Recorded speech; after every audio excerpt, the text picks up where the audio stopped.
and just how once trusted critics that shilled for the Disney company all the time, even they are beginning to turn their back against them. That's how bad this movie truly is.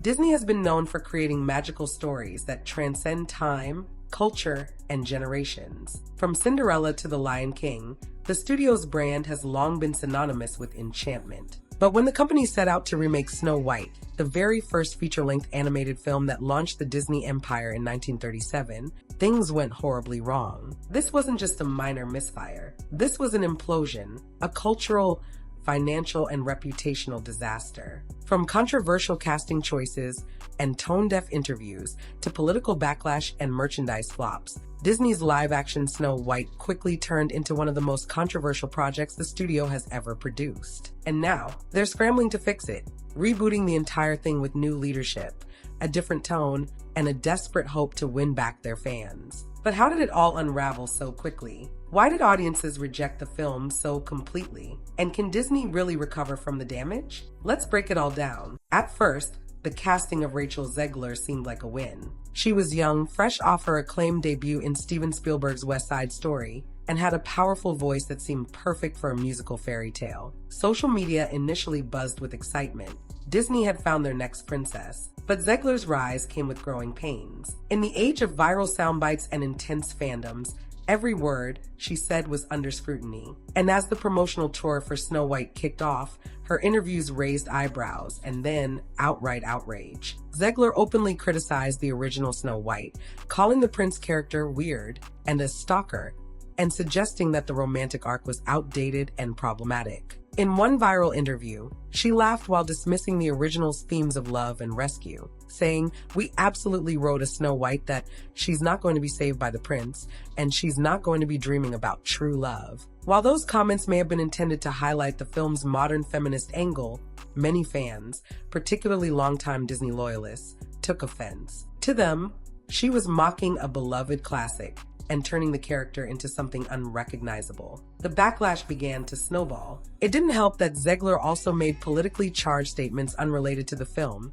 including controversial posts regarding global conflicts and American politics. Right-wing media figures pounced, framing her as a symbol of Hollywood's out-of-touch progressive ideology. What started as a few negative tweets quickly became a full-blown culture war. She was no longer just Snow White. She had become a polarizing figure representing everything fans feared Disney had become. Social media erupted. Entire YouTube channels began producing takedown videos of Zegler's interviews, some racking up millions of views. Fan accounts that once celebrated Disney began openly criticizing the company's creative decisions. Hashtags like #NotMySnowWhite, #DisneyDisaster, and #WokeWhite began trending. Users mocked Zegler's quotes, her expressions, her tone. Clips were stitched, subtitled, and turned into memes. Her comments, however intended, came off as arrogant and dismissive.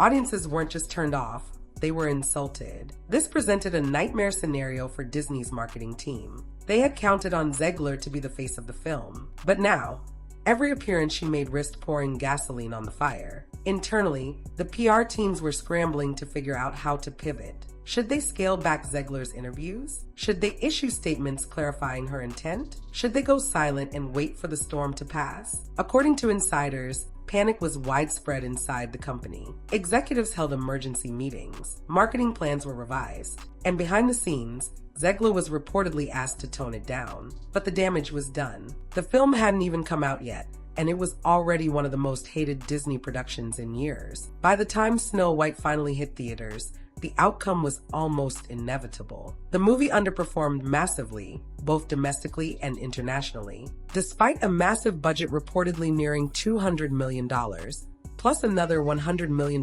in marketing and promotion, the film struggled to break even. Opening weekend numbers were disappointing, and word of mouth did nothing to help. But it wasn't just ticket sales that flopped. Merchandise tied to the movie was a total disaster. Toys, apparel, dolls, all of it lingered on shelves. Major retailers like Target and Walmart slashed prices within weeks of release. Disney's consumer products division reportedly recorded millions in unsold inventory, a brutal blow for what should have been a merchandising goldmine. Financial analysts began openly questioning the value of Disney's live-action remake strategy. The returns were diminishing. Pinocchio, Peter Pan, and Wendy, and now Snow White had all failed to meet expectations. Investors started pressuring the company to reconsider the direction of their theatrical slate. This wasn't just a failed film, it was a red flag for the entire business model. In the aftermath, Rachel Zegler essentially vanished from the promotional circuit. She stopped doing interviews. Her face was scrubbed from some Disney platforms. Rumors circulated that the studio had quietly pulled the plug on future collaborations. And while there was no official statement confirming her removal,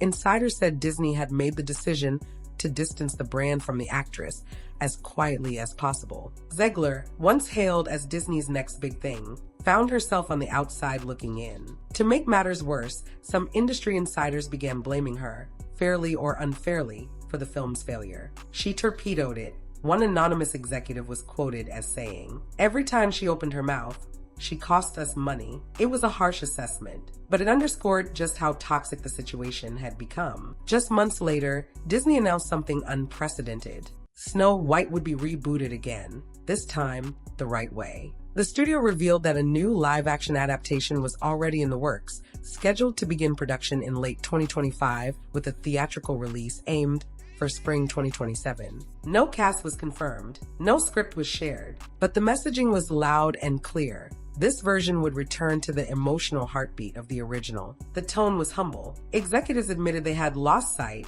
of what made Snow White magical. They promised to bring back the romance, the music, the fantasy. There would be no subversion this time. This wasn't about rewriting the story, it was about honoring it. To drive the point home, Disney said they were bringing back legacy animators and consultants from their golden age, people who worked on Beauty and the Beast, The Little Mermaid, and Aladdin. They were also hiring a new director known for emotional storytelling and strong character arcs. The reboot wasn't just a project, it was a full-blown brand restoration. As more information leaked from inside Disney, it became clear the issues ran much deeper than one film. There were internal battles between departments, marketing versus creative, executives versus producers. Some had warned early on that the Zegler version was veering too far from what audiences wanted. Others insisted that a bold new take was essential to keep the brand fresh. Even the decision to use CGI instead of real actors for the Seven Dwarfs caused division. Disney claimed it was for inclusivity and to avoid stereotypes. Critics saw it as a way to avoid controversy by erasing actual opportunities for dwarf actors.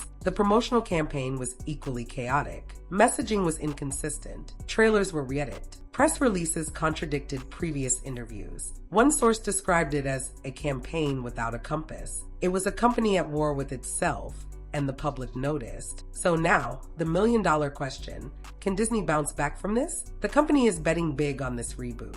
They're playing it safe. They're leaning into nostalgia. And most importantly, they're listening to their audience, something critics say they hadn't done in years. If they succeed, it could mark a new era of creative renaissance, a return to form, a fresh chapter where timeless stories are told with care, not commentary. But if they fail, it may be the final blow to the live-action remake era, and another sign that Disney has lost the magic that once made it unstoppable. The Snow White saga will likely be remembered as one of the most defining and divisive moments in Disney's modern history. It wasn't just a movie that flopped. It was a movie that exposed deep cracks in the studio's creative direction, public perception, and relationship with its most loyal fans. It revealed what happens when a company strays too far from what made it iconic.